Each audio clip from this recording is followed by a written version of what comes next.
कौशिकी नदी के तट पर अर्घ देने वाले श्रृंगी ने श्राप दे दिया कि इस प्रकार से ये भ्रष्ट आचार अगर राजा के पास है तो ये इतना अगर पद्दलित कर रहा है, ये मरा हुआ सर्प डाल रहा है ऋषि के गले में, और अनीति अन्याय अत्याचार और दमन के भाव इसमें हैं, तो ये सत्ता हमें नहीं चाहिए,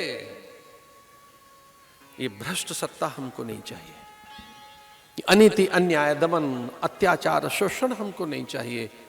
क्या तेज रहा होगा ऋषियों का, क्या बाकबल वह सत्य का बल, वो ब्रह्मबल किस प्रकार का रहा होगा, वह समूची सत्ता उखड़कर एक और गिरी और कहा कि 7वें दिन इसका नाश होगा। इति लंघित मर्यादम तक्षक सप्तमे हनि, 7वें दिन तक्षक इसे डसेगा, इस प्राणी को, क्योंकि ये अव्यवस्थाएं इस धरा पर नहीं रह सकती। तो राजा से इतनी बड़ी भूल भी नहीं हुई थी,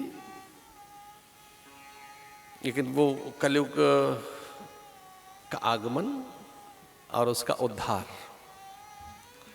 मुझे एक और बात कहनी है, कभी कभी श्राप भी वरदान बन जाता है।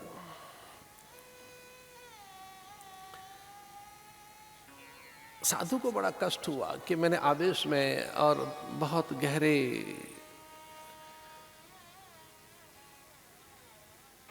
एक प्रकार के तमोगुण में इसे श्रापित तो कर दिया, इसका उद्धार भी होना चाहिए। गिरिकंदराओं में हूं पत्रिकाओं में बैठे ऋषि मुनि निकल पड़े। सुखदेव के अंतःकरण में स्फुरणा जगी कि मैं चलूं श्रापित राजा को, अभिशप्त राजा को सत्य का बोध कराने के लिए, उसकी रक्षा करने के लिए। जैसे प्राची से सूर्य निकल कर आता है और अंधकार खो जाता है, हम नित्य भोर में, हम नव प्रभात में नित्य हम एक घटना देखते हैं, हम सब जैसे प्राची से, जैसे पूर्व से सूर्य का आगमन होता है, पूरी धरा पर सूर्य की किरणें अरुण सुहाग सजाती हैं, कुमुदनी विकसित होने लगती है, और किस तरह से प्रकृति में श्रृंगार, प्रकृति किस तरह से ऊर्जा संपन्न हो जाती है।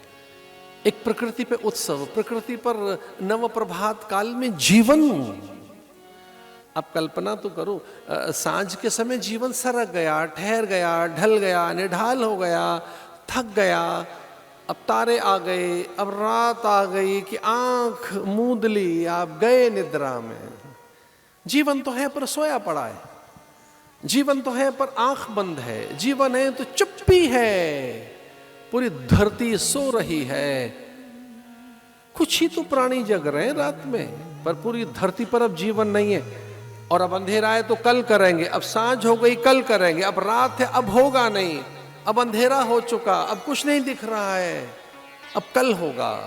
इसका अर्थ है कल कब होगा? जब सूर्य होगा, प्रकाश होगा। जीवन की स्वाभाविक मांग है प्रकाश।